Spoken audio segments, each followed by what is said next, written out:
Hello everyone, and I welcome you all to Let's Crack UPSC CSC. Civil service examination का जो prelims 2025 का exam है वो आपका हो चुका है।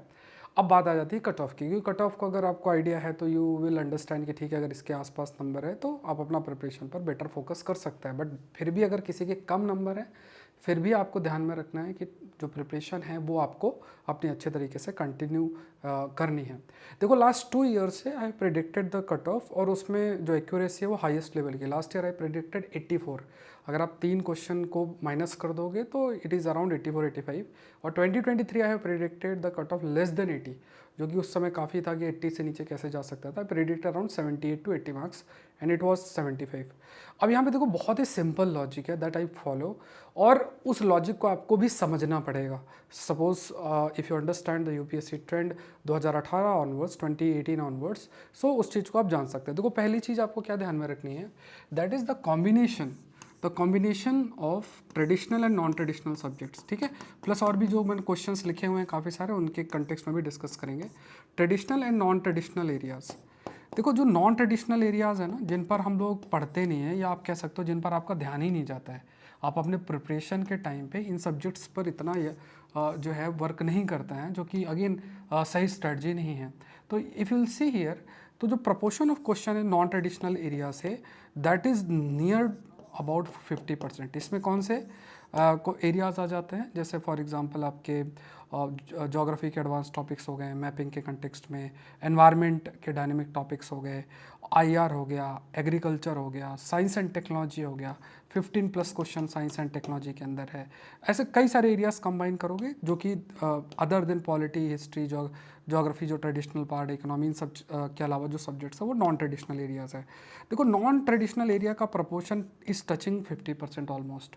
अब इसकी वजह से क्या हो रहा है कि अगर ये 50% के आसपास क्वेश्चंस जा रहे हैं, तो ये अपने आप, जैसे अगर इवन 40% से ऊपर भी अगर प्रपोर्शन होगा ना नॉन ट्रेडिशनल एरिया का, कट ऑफ अपने आप 90 के नीचे चली जाएगी। आप अगर इस चीज़ को देखना चाहें तो 2018 का पेपर आप देख सकते हैं। 2018 के बाद से जो पेपर हो रहा है, उस पर जो नॉन ट्रेडिशनल एरिया के क्वेश्चंस हैं वो बढ़ते जा रहे हैं, और जिस वजह से कट ऑफ भी आपका कम होता जा रहा है। मतलब आई एम सेइंग कि 90 के नीचे तो जाना ही है।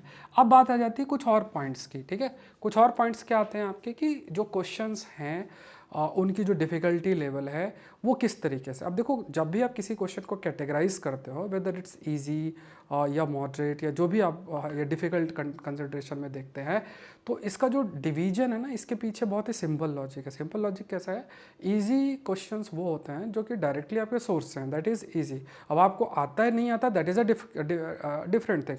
अगर सपोज करो डायरेक्ट कोई स्टैंडर्ड बुक से है जो सब पढ़ते हैं, अगर वहाँ से क्वेश्चन है, दैट इज़ एन ईजी। अगर वही ईजी क्वेश्चन बहुत मतलब स्टैंडर्ड सोर्स से है, बट वो थोड़ा कंसेप्चुअल है या बहुत ज़्यादा फैक्चुअल है, वो मॉडरेट हो गया। और कुछ क्वेश्चंस होते हैं जो डिफिकल्ट, जिनका क्या सोर्स है कुछ पता नहीं है, और या सोर्स उसका न्यूज़पेपर बेस्ड है, लगभग 1.5 से 2 साल का करंट अफेयर्स, वो उसका न्यूज़ वो आपका उससे जुड़ा हुआ क्वेश्चन है।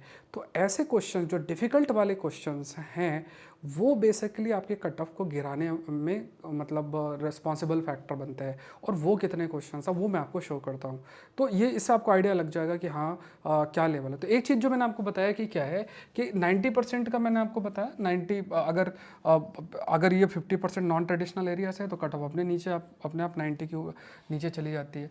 अब देखो, ये क्वेश्चन है, जितने लाइन से देखते जाना, जैसे कैथोड वाला क्वेश्चन है, उसका नाइट्रोजन ग्लिसरीन का क्वेश्चन है, उसका Cl20 का क्वेश्चन है, निपाह वायरस का क्वेश्चन है, एक्टिवेटेड कार्बन का क्वेश्चन है, सिलिका बियरिंग क्ले, ये ज़्यादातर जो क्वेश्चंस मैं आपको हाईलाइट कर रहा हूँ, earth rotation, article 6, nature solution finance hub, tarantula, CO2 की बात अगर किया जाए, कसावा वाला जो क्वेश्चन है, उसके बाद मैट्रा विलासा करके है, उसके बाद territorial region of river flowing है, उसके बाद फर्स्ट गंधर्व की बात करें, BRSR वाला जो क्वेश्चन है। क्वेश्चन आप देखते जाना, ऑप्शन कॉन्ट्रैक्ट के क्वेश्चंस हैं, नाटो मेंबर वाले के क्वेश्चंस हैं, एंडीज माउंटेन्स हैं, लेक टॉले सैप है, ये वाला जो क्वेश्चन था, टर्मेरिक वाला क्वेश्चन है, बिमस्टेक वाला क्वेश्चन है, इसके वाला गांधी पीस प्राइज वाला क्वेश्चन है, इंटरनेशनल ईयर वाला क्वेश्चन है, 16th ब्रिक क्वेश्चन है, खो खो वर्ल्ड कप वाला क्वेश्चन है, इसका चेस वाला है, microgravity research, NRL, ethanol production, then you have wet bulb question, ठीक है। इकोनॉमिक्स जो न्यूमेरिकल्स हैं 2 है, IBRD है, UPI में कौन कौन से देश, अरुणाचल प्रदेश और नागालैंड वाला क्वेश्चन, उसके बाद गांधी जी का जो स्टेटमेंट है वो है, या पोर्टुगीज वाला क्वेश्चन है, टाइम जोन वाला है, उसके बाद अनाजियार करके है, कंट्री रिसोर्स की बात करें, ठीक है। तो ये क्वेश्चंस आपके हो गए कंट्री रिसोर्सेज से लिंक्ड है, और ये ऑलमोस्ट और भी ज़्यादा टच हो रहे हैं, ठीक है। तो ये आप अभी देखो फिलहाल के लिए ये लगभग 40% है, मतलब 40 क्वेश्चन, नॉट 40, हाँ 40% भी आप कंसिडर कर सकते हैं। मतलब 40 ऐसे क्वेश्चंस हैं जिसमें से आप 10 भी आपके सही नहीं होने वाले, ठीक है, 10 भी सही नहीं होंगे नेगेटिव को करके।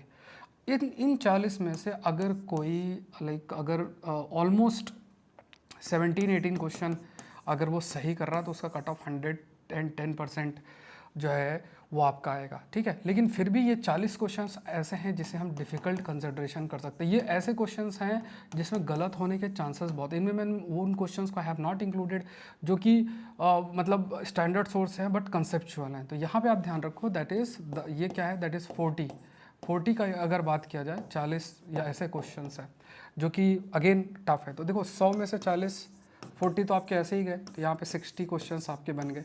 अब ये जो 60 क्वेश्चंस भी है ना, इनमें नॉन ट्रेडिशनल एरियाज़ के क्वेश्चंस भी हायर है, ठीक है, नॉन ट्रेडिशनल एरियाज़ के क्वेश्चंस भी बहुत हाई है। तो देखो ऐसे पेपर के अंदर सक्सेसफुल कौन होता है, ऐसे पेपर के अंदर जहाँ नॉन ट्रेडिशनल एरिया बहुत हाई है प्लस ऐसे डिफ़िकल्ट क्वेश्चंस हैं, वो सक्सेसफुल होता है। भले उसने 60 क्वेश्चंस अटैम्प्ट किए हैं लेकिन एक्यूरेसी हाईएस्ट लेवल की रखी है, उनका उनका ज़रूर से ज़रूर निकलता है। जिन्होंने मतलब जिन्होंने पढ़ा है उसके बाद अटेम्प्ट किया, जिन्होंने बहुत सारे क्वेश्चंस कर डाले हैं 90+, 95+, वहाँ पे एक्यूरेसी होने के चांसेस आपके कम हो जाता है, उल्टा नेगेटिव मार्किंग बहुत हाई आपकी हो जाती है।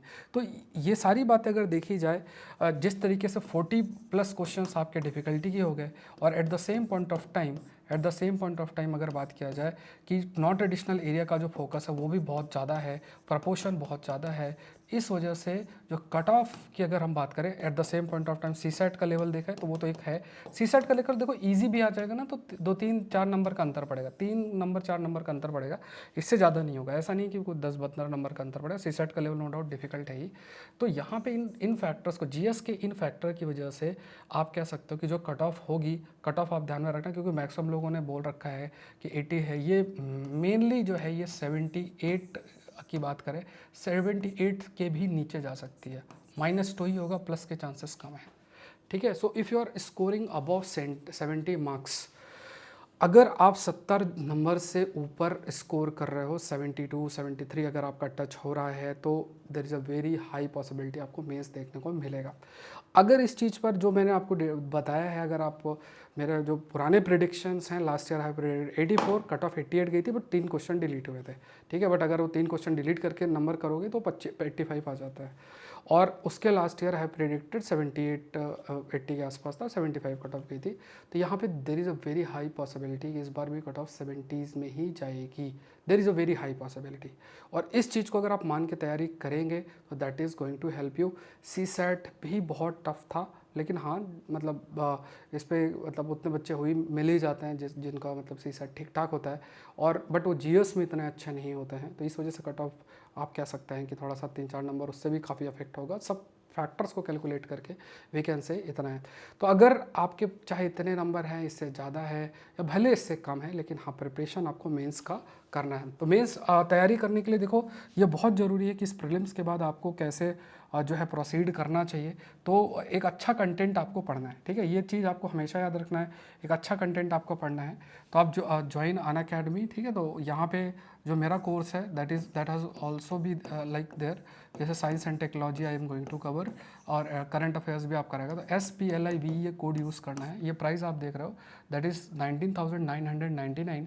तो ये जो प्राइस है, इस प्राइस के अंदर आप सारे एजुकेटर के सारे कोर्सेस एक्सेस कर सकते हैं है और टॉप क्वालिटी कंटेंट है। तो ये आपके पास बहुत एक अच्छी अपॉर्चुनिटी है, अपनी प्रिपरेशन स्टार्ट करें।